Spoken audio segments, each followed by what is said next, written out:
ان کا تعلق ترلے کے ساتھ ہے یا نخرے کے ساتھ؟ اب یحببکم اللہ، پھر اللہ تم سے محبت شروع کر دے گا۔ نبی کا ہر عمل شریعت بنتا ہے، حجت بنتا ہے، دلیل بنتا ہے۔ سبسکرائب کیجئے ہمارا چینل اور دبائیں اس بیل آئیکن کو تاکہ آپ کو ریگولر نوٹیفیکیشن اپڈیٹس مل سکیں۔ الحمدللہ رب العالمین،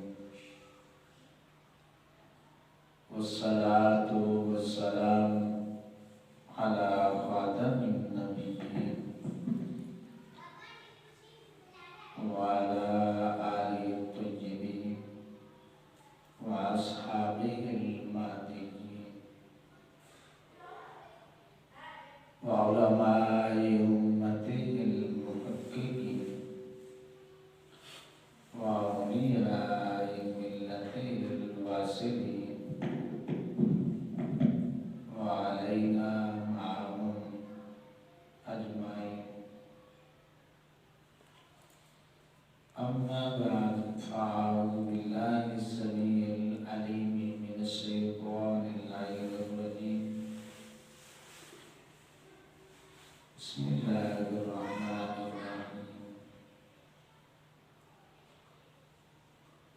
واللہ ولی المتقین، صدق اللہ مولانا العظیم۔ ان اللہ وملائکتہ یصلون علی النبی، یا ایھا الذین آمنوا صلوا علیہ وسلموا تسلیما، اللہم صل علی محمد وعلی آل محمد کما صلیت علی ابراہیم وعلی آل ابراہیم انک حمید مجید، اللہم بارک علی محمد وعلی آل محمد كما باركت على إبراهيم وعلى آل إبراهيم إنك حميد مجيد، الصلاة والسلام عليك يا رسول الله وعلى آلك وأصحابك يا حبيب الله، الصلاة والسلام عليك يا نبي الله وعلى آلك وأصحابك يا رحمة للعالمين، مولاي صل وسلم دائما أبدا على حبيبك خير الخلق كلهم، دع من دعته النصارى في نبيهم واحكم بما شئت مدحا فيه واحتكم، وانسب إلى ذاته ما شئت من شرف، وانسب إلى قدره ما شئت من عظم، فإن فضل رسول الله ليس له حد، فيعرض عنه ناطق بفمه، مولاي صل وسلم دائما أبدا على حبيبك خير الخلق كلهم، رب اشرح لي صدري ويسر لي أمري واحلل عقدة من لساني يفقهوا قولي، اللهم نور قلوبنا بالقرآن وزين أخلاقنا بالقرآن ونجنا من النار بالقرآن وأدخلنا في الجنة بالقرآن۔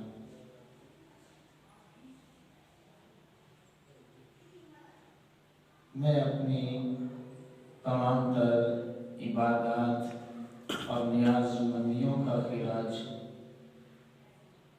بارگاہ رب العالمین میں پیش کرنے کے بعد آقائے کائنات امام الانبیاء صلی اللہ تعالی علیہ وآلہ وسلم کی بارگاہ ناز میں درود و سلام کا نذرانہ پیش کرنے کے بعد آپ تمامی احباب کو السلام علیکم ورحمۃ اللہ وبرکاتہ۔ میں سب سے پہلے اللہ رب العزت کی بارگاہ میں یہ دعا کرتا ہوں کہ مالک آج کی ہم سب کی حاضری کو قبول فرما کے ہم سب کے لیے ذریعہ نجات بنائے۔ جیسا کہ تمامی احباب کو معلوم ہے کہ تقریباً جو 4 ہمارے خطبات گزر چکے ہیں ان میں ہم نے قرآن و سنت کے مضبوط دلائل سے اللہ کے ولیوں کی شان کو سمجھنے کی کوشش کی۔ اور پچھلے جمعے میں ایک بات میں نے کی کہ اللہ کے جو ولی ہوتے ہیں وہ 2 طریقے اختیار کرتے ہیں، ایک ترلے والا اور ایک نخرے والا۔ تو آج کی گفتگو انشاءاللہ تعالی اسی مضمون پہ ہوگی کہ اللہ رب العزت کے ولی کس طرح نخرہ کرتے ہیں، کس طرح ترلا کرتے ہیں، اور اللہ رب العزت کس طرح ان کے ترلے کو اور ان کے نخرے کو اپنی بارگاہ میں شرف قبولیت عطا فرماتا ہے۔ اب یہ بنیادی بات جو ذہن میں رکھنے والی ہے وہ یہ ہے کہ اللہ رب العزت کے جتنے بھی نبی ہیں وہ چنے ہوئے ہوتے ہیں۔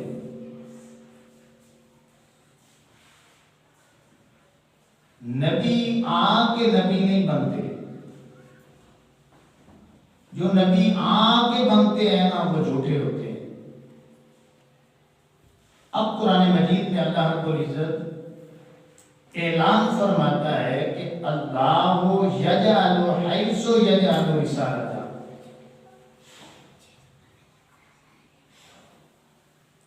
کہ اللہ رب العزت رسول بنا کے بھیجتا ہے۔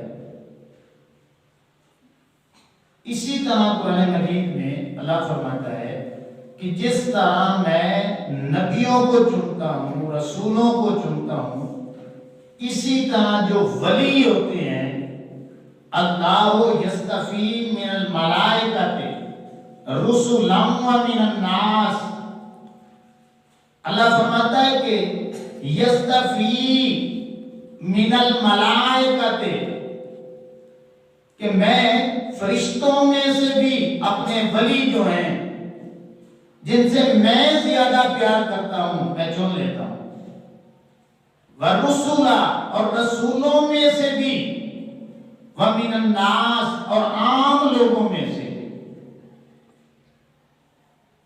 تو رسول بھی چنے ہوئے ہوتے ہیں، نبی بھی چنے ہوئے ہوتے ہیں، اسی طرح جو اللہ کے ولی ہوتے ہیں وہ بھی چنے ہوئے ہوتے ہیں۔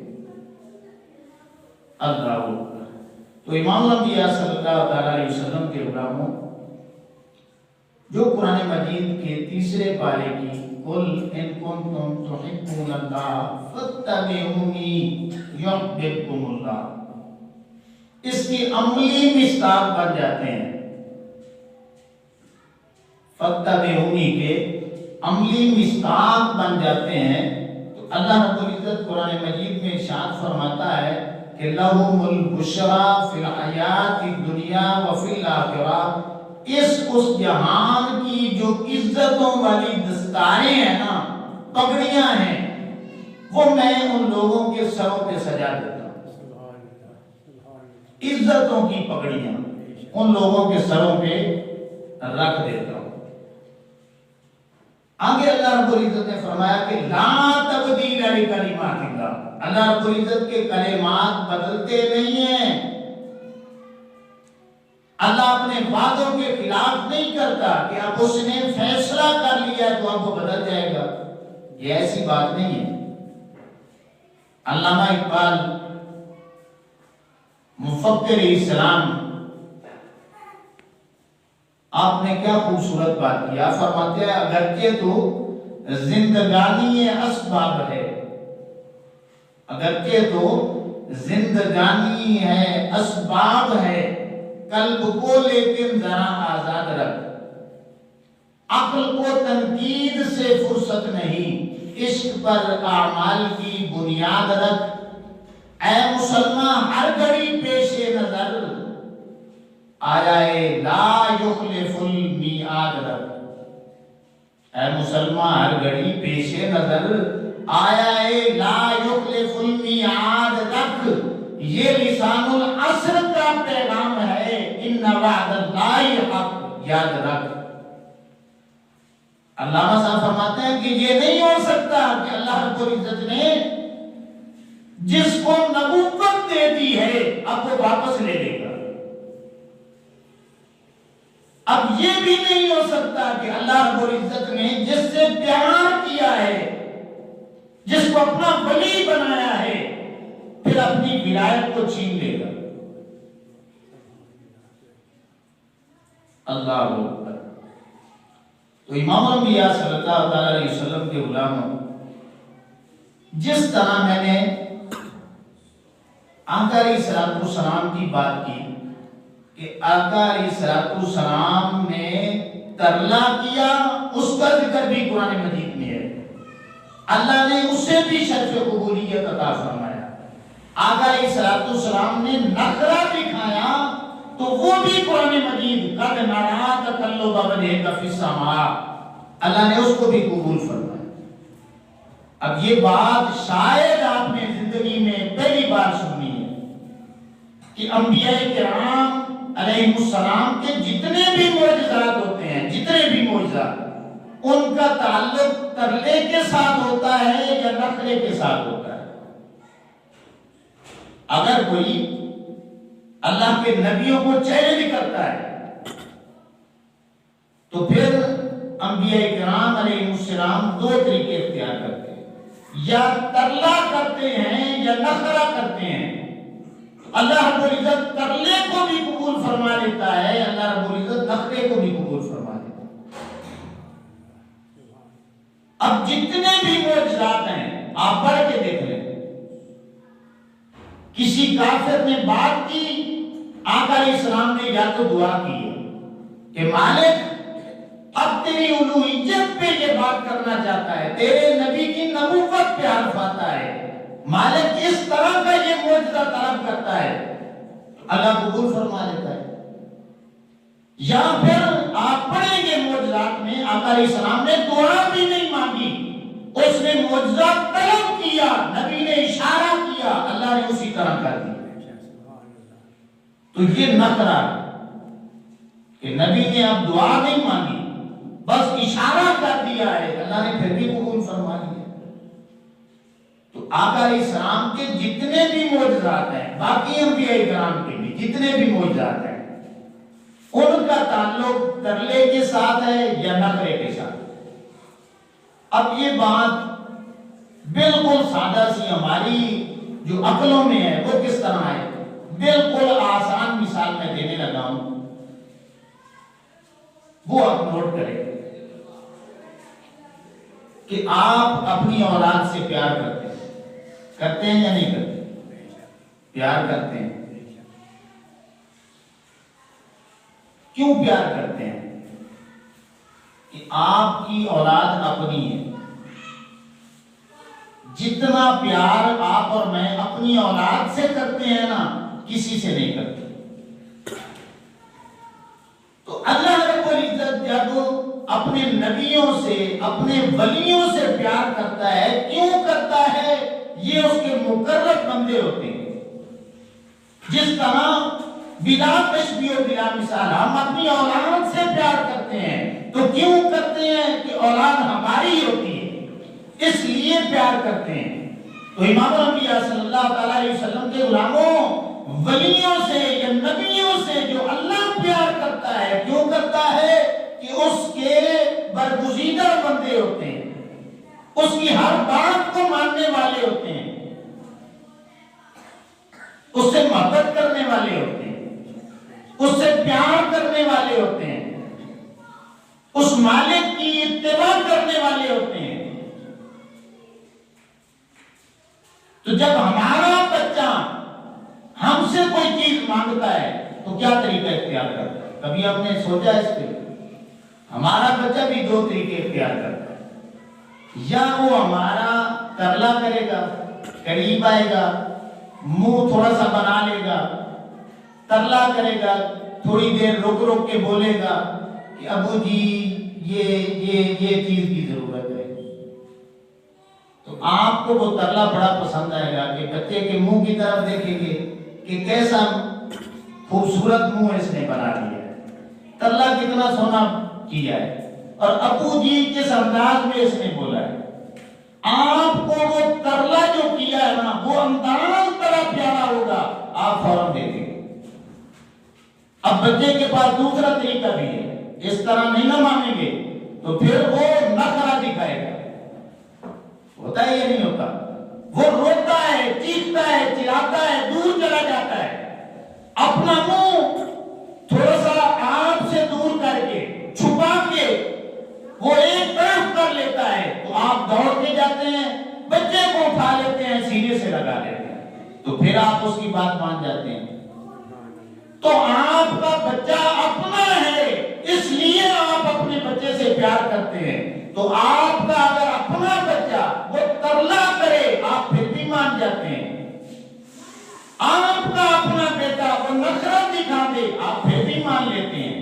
تو امام الانبیاء صلی اللہ تعالیٰ علیہ وسلم کے غلاموں، بلا تشبیہ بلا مثال، اللہ نے جتنے بھی نبی بھیجے اور قیامت تک جتنے بھی ولی آئیں گے، ان کا جو انداز ہوتا ہے اپنے مالک سے مانگنے کا، وہ ترلے والا ہوتا ہے یا نخرے والا ہوتا ہے۔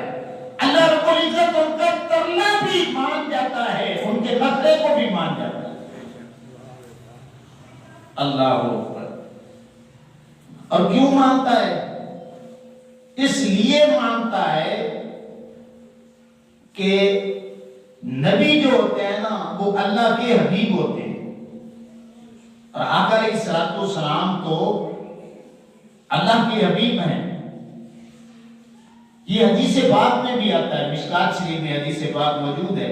آقا علیہ السلام نے فرمایا کہ انا حبیب اللہ ولا فخر، کہ آدم علیہ السلام کلیم اللہ ہے، اس میں کوئی شک والی بات ہی نہیں ہے۔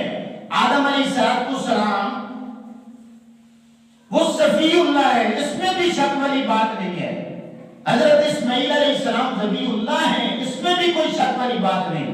ابراہیم علیہ السلام خلیل اللہ ہیں، اس میں بھی کوئی شک والی بات نہیں ہے۔ آقا علیہ السلام نے فرمایا حبیب اللہ ہے، انا حبیب اللہ ہے ولا فخر۔ اے میرے غلاموں، مجھے اللہ نے اپنا یار بنا کے بھیجا ہے، اپنا حبیب بنا کے بھیجا ہے، اور مجھے اس پہ کوئی فخر نہیں۔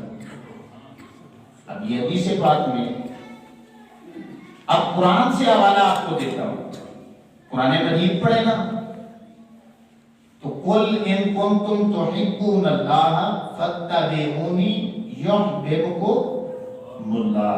اللہ فرماتا ہے میرے حبیب کریم علیہ السلام، آپ اعلان فرما رہے کہ اگر تم اللہ سے پیار کرنا چاہتے ہو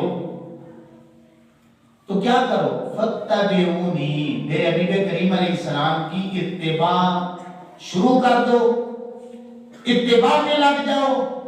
یحببکم اللہ، پھر اللہ تم سے محبت شروع کر دے گا۔ تو جو بندہ ایمان لانے کے بعد آقا علیہ السلام کی محبت کو اختیار کرتا ہے، اتباع اختیار کرتا ہے، آقا علیہ السلام کی پیروی کرتا ہے، اللہ رب العزت کا وہ حبیب بن جاتا ہے۔ تو اللہ کے نبی بھی اللہ کے حبیب ہوتے ہیں، آقا علیہ السلام کے جو غلام ہیں، سچے غلام ہیں، قیامت تک آئیں گے، جو آقا علیہ السلام کی صحیح پیروی کرنے والے ہوں گے، اللہ انہیں بھی اپنا حبیب بنا لے گا۔ تو امام الانبیاء صلی اللہ تعالی علیہ وسلم کے غلاموں، ایک بات جو ذہن میں رکھنے والی ہے وہ یہ ہے کہ یہ جو ولی ہے نا، اللہ رب العزت ان کے ترلے کو مانتا ہے، نخرے کو مانتا ہے، لیکن یہ بات ڈاؤٹ ہمیں پیدا کرتی ہے کہ کیا زور زبردستی ان کی اللہ پہ چلتی ہے؟ نہیں، زور زبردستی ان کی اللہ پہ نہیں چلتی کہ یہ زبردستی کوئی اللہ سے چیز منگوائیں، نہیں، ایسی بات نہیں۔ دعا کریں گے، عاجزی کریں گے، مانگیں گے، روئیں گے، یا پھر اللہ رب العزت کی محبت کی بنا پر یہ مالک کو اپنا نخرہ دکھائیں گے تو مالک مان لے۔ اب امام الانبیاء صلی اللہ تعالی علیہ وسلم کے غلاموں، آپ نے جو بات سمجھنی ہے وہ یہ ہے کہ ولی چاہے بڑے سے بڑا کیوں نہ ہو جائے، اس کا کوئی بھی عمل ہو وہ شریعت نہیں بنتا۔ نبی کا ہر عمل وہ شریعت بنتا ہے۔ کیا بنتا ہے؟ نبی کا ہر عمل شریعت بنتا ہے، حجت بنتا ہے، دلیل بنتا ہے۔ اللہ، اب میں ایک دو مثالیں آپ کے سامنے رکھوں گا، وہ آپ نے بڑی توجہ کے ساتھ سماعت کرنی ہے کہ بخاری شریف میں یہ حدیث پاک موجود ہے کہ غزوہ خندق کے موقع پہ آقا علیہ السلام کی 4 نمازیں رہ جاتی ہیں، 4 نمازیں رہ جاتی ہیں۔ آقا علیہ السلام اگر ادا کرنا چاہتے تو اللہ سے دعا مانگتے تو کیا خیال ہے، اللہ مان جاتا یا نہیں؟ مان جاتا۔ لیکن آقا علیہ السلام نے دعا نہیں مانگی بلکہ ان کو قضا کیا، 4 نمازیں قضا کی، تو نبی نے قضا کی پھر بھی شریعت بن گئی۔ نبی کوئی عمل قضا کر کے امت کو بتا دے وہ بھی شریعت بن جاتا ہے۔ اللہ اکبر۔ اب حدیث پاک میں آتا ہے، حضرت عبداللہ ابن مسعود رضی اللہ تعالیٰ عنہ بیان کرتے ہیں کہ ان المشرکین شغلوا النبی صلی اللہ علیہ وسلم یوم الخندق عن 4 صلوات حتى ذهب من الليل ما شاء الله قال فأمر بلالا فأذن ثم أقام فصلى الظهر ثم أقام فصلى العصر ثم أقام فصلى المغرب ثم أقام فصلى العشاء۔ آقا علیہ السلام کی 4 نمازیں رہ گئیں، عشاء کے بعد کا وقت ہو چکا، تو آقا علیہ السلام نے بلال حبشی رضی اللہ تعالیٰ عنہ کو بلایا، ترتیب کے ساتھ پہلے ظہر کو پڑھا، پھر عصر کو پڑھا، پھر اسی طرح مغرب کو پڑھا، پھر عشاء کو ادا کیا۔ اب جب 4 نمازیں آقا علیہ السلام کی رہ گئیں تو صحابہ کی بھی رہ گئی اس جنگ میں، تو اب حضرت سیدنا عمر فاروق رضی اللہ تعالیٰ عنہ کا ذکر آتا ہے بخاری شریف میں، ترمذی میں، سنن میں یہ حدیث پاک موجود ہے کہ اتنی تکلیف ہوئی ان کو کہ وہ ان کافروں کو برا بھلا کہنے لگے کہ ان کافروں کی وجہ سے ہماری نمازیں قضا ہو گئی۔ اب عشاء کے قریب وقت پہنچا مغرب کے بعد کا، تو حضرت سیدنا عمر فاروق رضی اللہ تعالیٰ عنہ انتہائی پریشانی کی عالم میں آقا علیہ السلام کے قریب جاتے ہیں اور یہی بات کہتے ہیں کہ یا رسول اللہ صلی اللہ علیہ وسلم، ان کافروں بے ایمانوں کی وجہ سے ہماری نمازیں قضا ہو گئی ہیں، میری بھی قضا ہو گئی۔ تو آگے سے آقا علیہ السلام فرماتے ہیں اے عمر میری بھی یاد قضا ہو گئی۔ جب یہ بات کی نا، اب آپ مشکات میں، سنن میں، بخاری میں، مسلم میں یہ حدیث پاک موجود ہے۔ آقا علیہ السلام نے مولا علی کرم اللہ تعالیٰ وجہ الکریم بیان کرتے ہیں کہ لما قام یوم الاحزاب قال رسول اللہ صلی اللہ علیہ وسلم، آقا علیہ السلام نے کیا کیا ملأ اللہ بیوتہم وقبورہم نارا شغلونا عن الصلاۃ الوسطی حتی غابت الشمس وہی صلاۃ العصر۔ آقا علیہ السلام نے پھر اپنے ہاتھ اٹھائے، ان کافروں کے لیے بد دعا کی، اے مالک ان بے ایمان کافروں کی وجہ سے ہماری نمازیں قضا ہو گئی ہیں۔ ملأ اللہ بیوتہم وقبورہم، اے مالک ان کے گھروں کو آگ سے بھر دے اور پھر ان کی قبروں کو بھی آگ سے بھر دے۔ حضرت سیدنا عمر فاروق رضی اللہ تعالیٰ ویسے برا بھلا کہہ رہے تھے نا، تو آقا علیہ السلام نے بد دعا کی کہ ان بے ایمانوں کی وجہ سے ہماری نمازیں قضا ہو گئی، اور پھر آقا علیہ السلام نے اینڈ پہ فرمایا وَهِيَ صَلَاةُ الْعَصْرِ، اور جس نماز کی اللہ نے الگ سے قرآن میں تاکید کی، نماز عصر کی، حافظوا علی الصلوات والصلاۃ الوسطی، اس نماز کو بھی انہوں نے قضا کروا دیا ہے۔ تو آقا علیہ السلام نے بد دعائیں کی ان کے لیے۔ اللہ اکبر۔ اب یہ دیکھیں، اس سے پہلے بھی جنگیں ہوئی ہیں، غزوہ احد میں آقا علیہ السلام کے دندان مبارک بھی شہید ہوئے ہیں، زخم پہ زخم جسموں پہ آئے ہیں، کئی صحابہ شہید ہوئے ہیں۔ آقا علیہ السلام اتنے زخم کھا کے بھی بد دعا نہیں کی۔ آپ پڑھ کے دیکھ لیں، غزوہ احد میں جسم پہ زخم آتے ہیں، دندان مبارک شہید ہوتے ہیں، آقا علیہ السلام بد دعا نہیں کرتے۔ لیکن جس غزوے میں آقا علیہ السلام کی نمازیں قضا ہو جاتی ہیں، آقا علیہ السلام ان کافروں کے لیے بد دعائیں کرتے ہیں۔ کیوں کرتے ہیں؟ کبھی سوچا ہے ہم نے؟ اس لیے کہ جب اپنی ذات کا معاملہ تھا تو آقا علیہ السلام نے بد دعا نہیں کی، اور جب اللہ کے حقوق کی باری تھی تو آقا علیہ السلام نے پھر بد دعائیں کی۔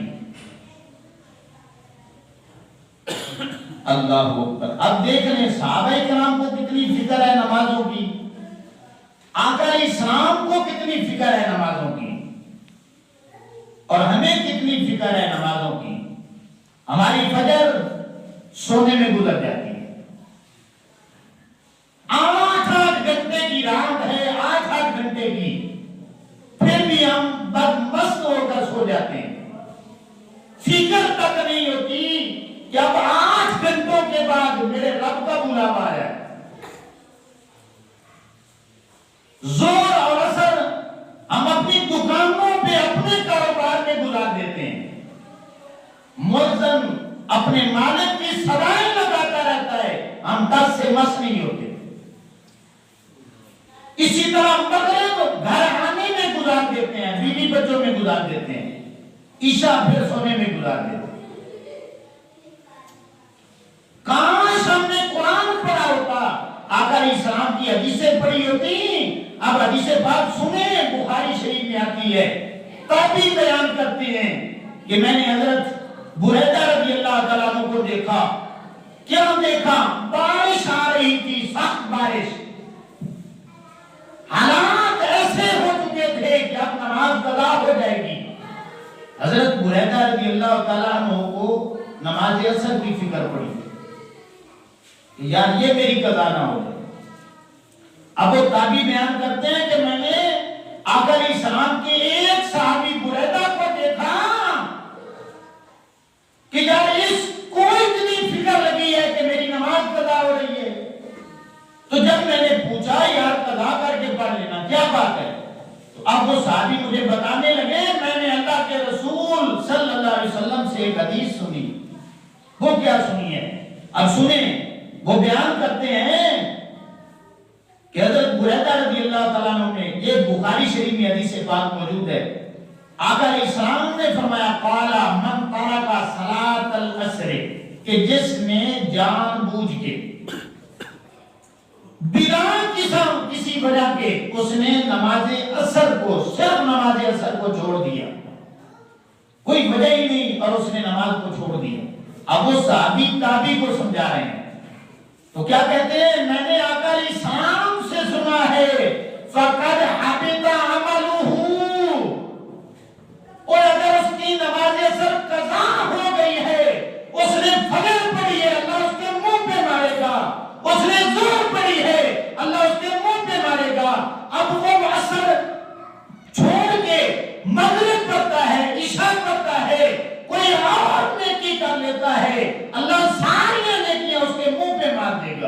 کہ تم نے میری نماز اثر کو چھوڑ دیا ہے.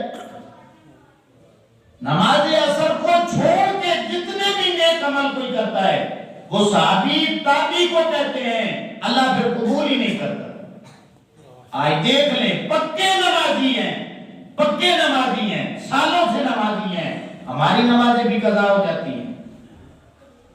ایک دفعہ آپ دیکھ لیں، پکے نمازی دیکھ لیں، ہماری اثر قضا ہوئی ہے تو اللہ نے ساری زندگی کی نیکیاں ہمارے منہ پہ مار دی تو کیا بنے گا یار.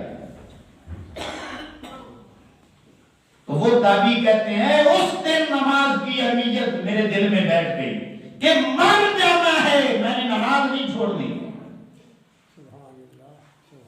ہماری ساری چھوٹ رہی ہے، کسی کی فجر چھوٹ رہی ہے، کسی کی ظہر قضا ہو رہی ہے، کسی کی اثر، اور جس کے متعلق اللہ نے خاص تاکید کی.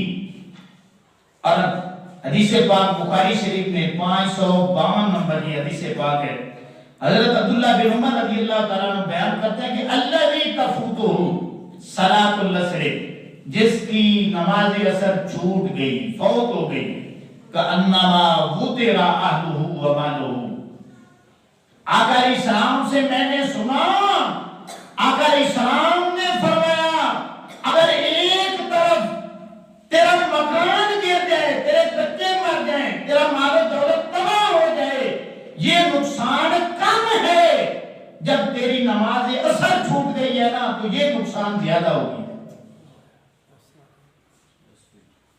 آپ نے جتنا کچھ کمایا ہے نا، یہ صحابی ہیں بیان کرتے ہیں کہ آقا علیہ السلام نے فرمایا صرف ایک لمحے میں تیرا مکان تباہ ہو جائے، تیری اولاد بھی مر جائے، تیری جو کمائی ہے وہ ضائع ہو جائے، ایک طرف تیری نماز اثر چھوٹ گئی ہے تو یہ جو نقصان دنیاوی ہوا ہے نا یہ تیرا کم درجے کا.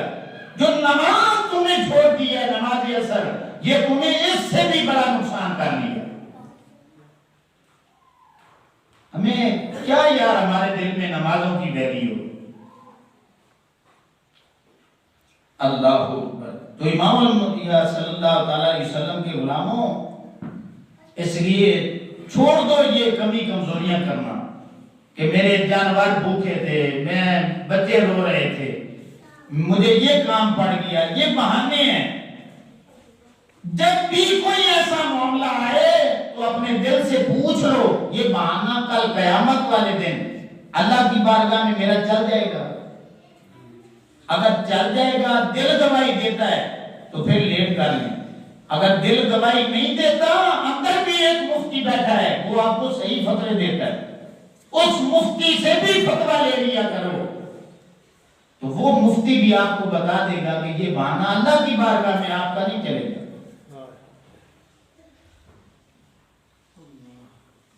ہماری تو زندگی کی نمازیں وہ قضا ہو گئی اور آگے بھی اتنی فکر نہیں ہے. تو اس لیے امام الانبیاء صلی اللہ تعالی علیہ وسلم کے غلاموں، نمازوں کی فکر کرو. جس بندے کی ہو یہ فکر نہیں ہے نا، پھر سمجھ لے اسے اپنے ایمان کی بھی فکر نہیں ہے. اللہ اکبر. اثر پہ اتنا کیوں زور دیا؟ کبھی سوچا ہے ہم نے کہ قرآن مجید میں بھی اللہ نے فرمایا کہ 5 نمازوں پہ بڑا زور ہے لیکن اثر پہ زیادہ زور دیا. حدیث پاک بھی میں نے آپ کے سامنے رکھی کہ آقا علیہ السلام نے بھی اثر پہ بڑا زور دیا. کیوں دیا؟ اس کی ایک وجہ یہ ہے کہ اس وجہ کو بھی آقا علیہ السلام نے بیان کیا. بخاری شریف میں 555 نمبر یہ حدیث پاک ہے. حضرت ابو ہریرہ رضی اللہ تعالیٰ عنہ بیان کرتے ہیں کہ جب عصر کی نماز ہو جاتی ہے نا تو جن فرشتوں کی ڈیوٹی ہوتی ہے نا وہ اللہ کی بارگاہ میں واپس چلے جاتے ہیں. تو اللہ رب العزت ان فرشتوں تو پوچھتا ہے کہ فرشتوں یہ تو بتاؤ میرے بندے کیا کر رہے تھے. اب جو نماز عصر ادا کرتے ہیں نا تو وہ فرشتے کیا کہتے ہیں؟ ترکناہم وہم یصلون وآتیناہم وہم یصلون. کہ اے مالک جب ہم گئے تھے نا، ایک دن کی ڈیوٹی تھی نا، تو ہم نے دیکھا وہ نماز پڑھ رہے تھے، اب واپسی آیا نا تو پھر بھی انہیں نماز نہیں پڑھی. اثر کی نماز اس لیے تاکید ہے کہ جن فرشتوں کی اللہ ڈیوٹیاں لگاتا ہے نا، وہ اثر کی نماز جب ہو جاتی ہے تو واپس اللہ کے پاس جاتے ہیں۔ حالانکہ اللہ رب العزت کو پتہ ہے کہ میرے بندے کیا کر رہے ہیں، لیکن اس کے باوجود بھی پوچھتا ہے۔ تو فرشتے بتاتے ہیں مالک جب گئے تھے تو انہیں نماز کی فکر تھی، جب آئے ہیں تو پھر بھی نماز کی پڑی۔ اللہ فرماتا ہے پھر گواہ ہو جاؤ، یہ جو نماز پڑھنے والے ہیں میں نے انہیں بلا حساب و کتاب میں نے ان کی بخشش کر دی۔ ایک دن میں بخشش کے لمحات آتے ہیں، وہ عصر کے وقت آتے ہیں اور ہم انہیں ضائع کر دیتے ہیں۔ اور اگر اس بنیاد پہ ہم دیکھیں ہماری روزانہ غیرحاضری لگ جائے تو پھر ہمارا یار کیا بنے گا؟ تو اس لیے امام الانبیاء صلی اللہ علیہ وسلم کے علماء نمازوں کی فکر کچھ بھی ہو جائے آپ نمازیں نہ چھوڑیں، خوشیاں آتی رہیں گی، غم بھی آتے رہیں گے۔ اللہ کا جو بندہ ہوتا ہے وہ نہ اپنے مالک کو خوشیوں میں بھولتا ہے نہ غموں میں اپنے مالک کو بھولتا ہے۔ اللہ تو امام الانبیاء صلی اللہ علیہ وسلم کے غلاموں، بات میری وہیں پہ وہی کھڑی ہے کہ آقا علیہ السلام کی 4 نمازیں قضا ہو جاتی۔ آپ نے ایک واقعہ سن رکھا ہوگا کہ مولا علی کرم اللہ تعالیٰ وجہ الکریم آپ کی ایک نماز قضا ہوتی، سنا ہے نا؟ تو آقا علیہ السلام فرماتے ہیں اے علی اب اسے قضا پڑھ لے۔ تو وہ کیا کہتے ہیں آگے سے؟ وہ آگے سے کہتے ہیں یا رسول اللہ صلی اللہ علیہ وسلم، اور جب سے میں نے اللہ کی بندگی شروع کی ہے میری ایک نماز بھی قضا نہیں ہوئی۔ اب میرا دل یہ گوارا نہیں کرتا کہ آج کی نماز جو ہے، نماز عصر جو ہے وہ میری قضا ہو جائے۔ یا رسول اللہ صلی اللہ علیہ وسلم، اور میں نے پڑھنی ہے تو پھر ادا پڑھنی ہے۔ علی نماز پڑھے گا تو ادا پڑھے گا، قضا کر کے نہیں پڑھے گا۔ اب حدیث پاک میں آتا ہے آقا علیہ السلام نے ہاتھ اٹھائے، ان علیجن کان فی طاعتک و طاعت رسول کا فرض علیہ الشمس، اے مالک میں تیرا رسول ہوں، دعا کرتا ہوں یہ جو علی خدمت کر رہا تھا نا، میری خدمت کر رہا تھا، حقیقت میں تیری اطاعت کر رہا تھا۔ اے مالک میں دعا کرتا ہوں سورج کو واپس لوٹا دے تاکہ میرا علی نماز قضا نہ کر کے پڑھے، ادا کر کے پڑھ کے دکھائے۔ آقا علیہ السلام نے دعا مانگی، اللہ نے سورج کو لوٹایا، مولا کائنات مولا مرتضی شیر خدا کرم اللہ تعالیٰ وجہ الکریم آپ نے نماز کو ادا کی۔ اب یہ دیکھیں حضرت علی المرتضی شیر خدا کرم اللہ تعالیٰ وجہ الکریم ایک نماز قضا ہو جائے تو آقا علیہ السلام ادا کروائیں۔ آقا علیہ السلام کی اپنی 4 قضا ہو جاتی ہیں لیکن قضا پڑھتے ہیں، کیوں؟ ایک امت کو سبق دینا تھا، اے میری امت دیکھ لو، اور میں نے قضا پڑھی ہے، شریعت بن گئی ہے۔ مولا کائنات مولا مرتضی نے ادا بھی کی ہے، شریعت نہیں بنی۔ مولا مرتضی شیر خدا کرم اللہ وجہ الکریم اگر آقا علیہ السلام ادا پڑھ لیتے قیامت تک مسئلہ بن جاتا، قیامت تک مسئلہ بن جاتا کہ جو پکے نمازی ہیں ان کی قضا ہوتی تو وہ دعا کرتے مالک تیرے نبی نے زندگی میں کبھی قضا نہیں کی، ہم بھی ادا پڑھنا چاہتے ہیں۔ تو پھر اللہ رب العزت کو پورا قانون قدرت اپنا بدلنا تھا۔ آقا علیہ السلام نے قضا کی تاکہ میری امت کو قضا کرنے کا طریقہ آ جائے۔ تو نبی کے ہر عمل سے اللہ پیار کرتا ہے۔ اور میں نے پچھلے جمعے ایک بات کی تھی، کسی کو یاد ہو کہ انبیاء کرام علیہ السلام سے جو نسیان ہوتا ہے نا وہ جان بوجھ کے نہیں ہوتا، اس میں اللہ رب العزت کی حکمت شامل ہوتی ہے، تبلیغی مصلحت ہوتی ہے۔ یہ تبلیغی مصلحت سمجھیں کہ نبی نہیں بھولتا، لیکن آقا علیہ السلام قضا کر کے بھی امت کو ایک سبق دے رہے ہیں کہ جب میرے کسی امتی کی قضا ہو جائے تو اس طرح ادا کر لے گا، اللہ رب العزت قبول فرما لے گا۔ اللہ، اب دوسری مثال سن لیں کہ آقا علیہ الصلوۃ والسلام ایک غزوہ سے واپسی پہ آتے ہیں،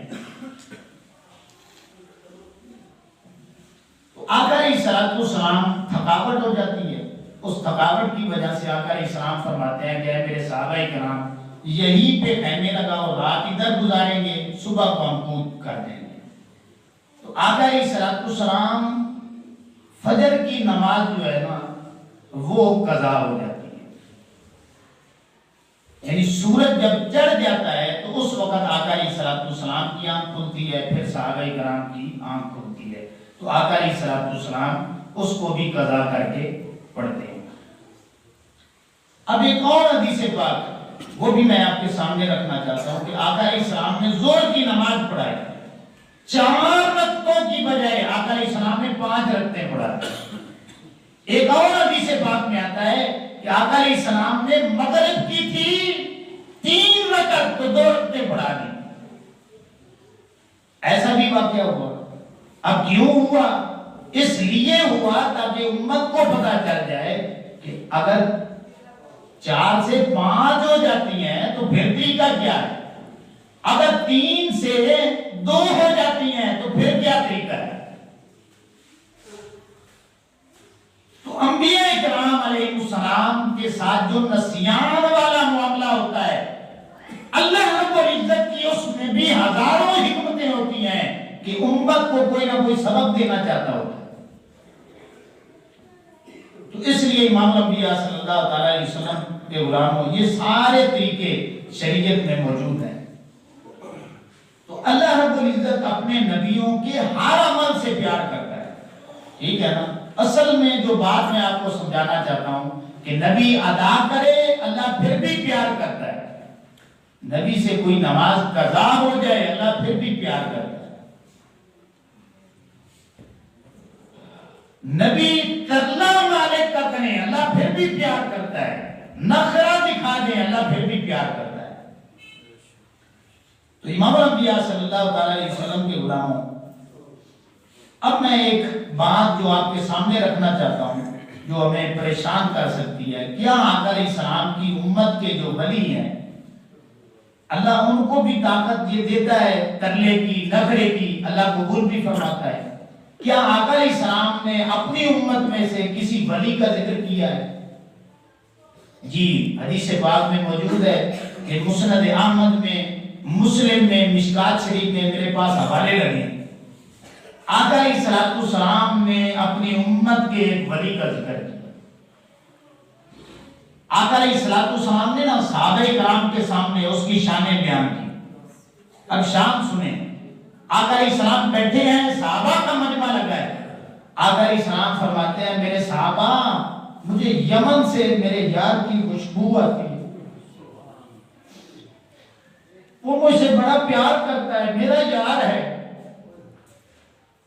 جب بڑا تذکرہ کیا نا، بڑی شانیں بیان کی، تو ایک صحابی بولتا ہے، وہ کہتا ہے کہ یا رسول اللہ صلی اللہ علیہ وسلم اتنی شانیں اس صحابی اس ولی کی، اس اپنے یار کی اتنی عظمتیں بیان کرتے ہیں، ہم نے ادھر کبھی اس کو آتے نہیں دیکھا، آپ سے پیار والا معاملہ کرتے نہیں دیکھا، ادھر وہ آیا نہیں ہے، تو آپ پھر بھی اس کی شانیں بیان کرتے ہیں۔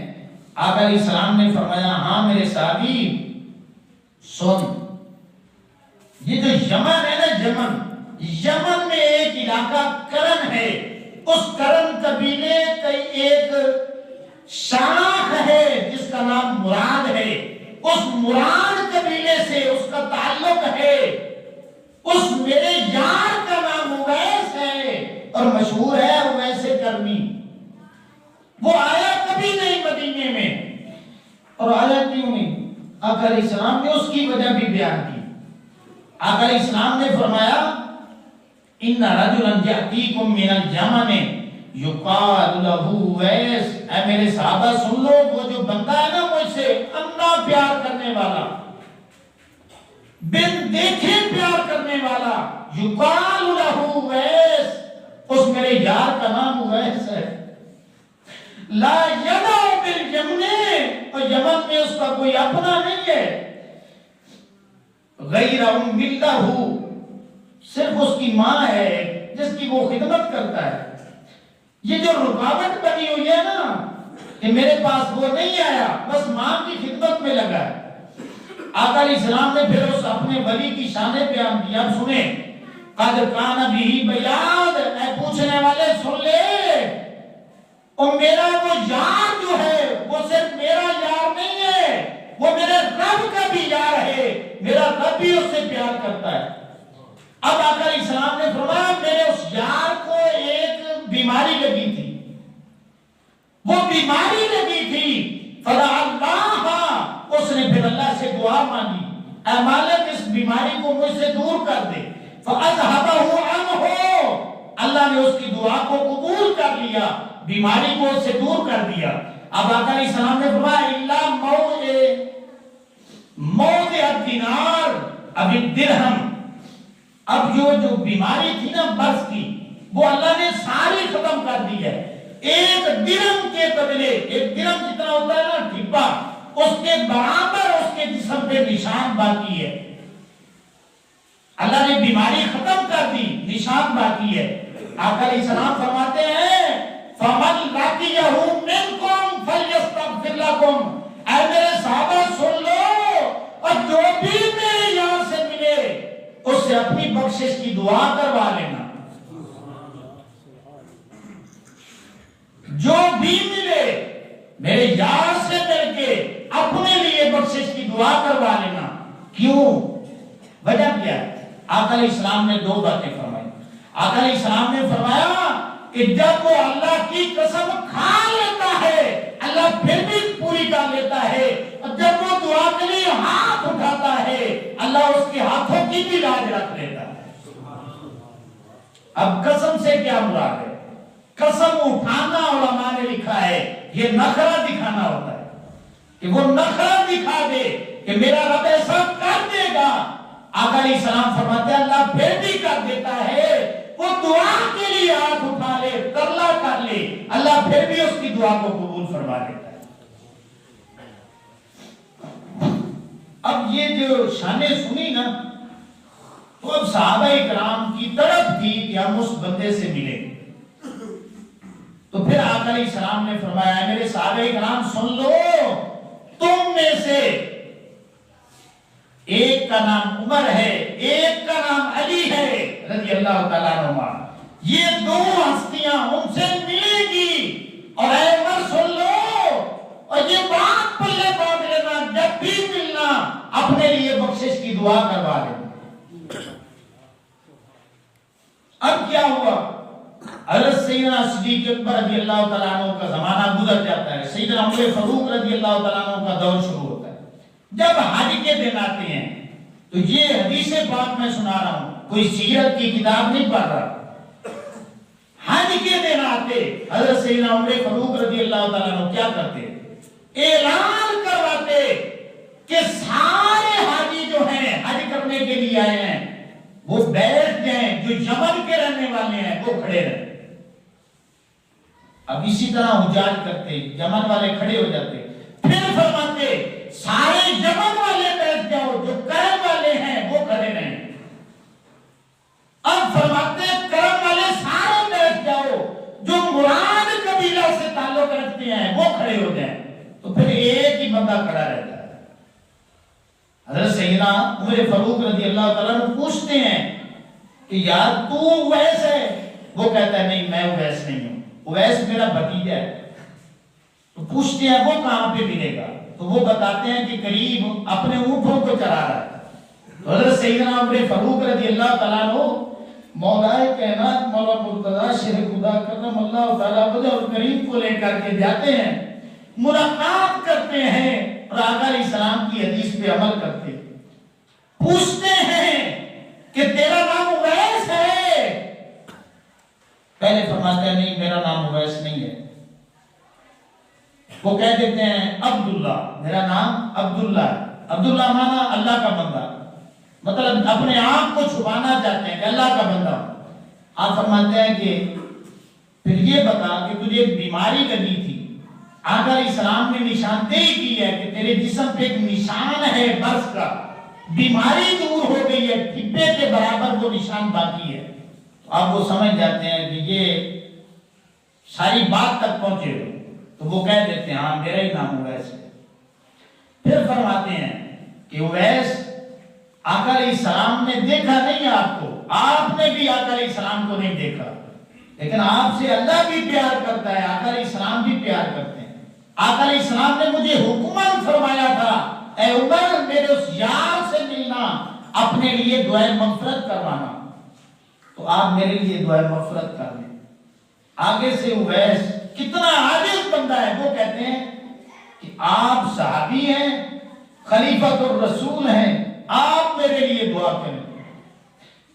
وہ کہتے ہیں آگے سے نہیں، مجھے آقا علیہ السلام نے فرمایا تھا فَأْمُرُوهُ فَلْيَسْتَغْفِرْ لَكُمْ، اے عمر اپنے لیے دعا کروا لینا، اے اویس میں نے تیرا دامن نہیں چھوڑنا جب تک کہ تو میرے لیے بخشش کی دعا نہ کر دے۔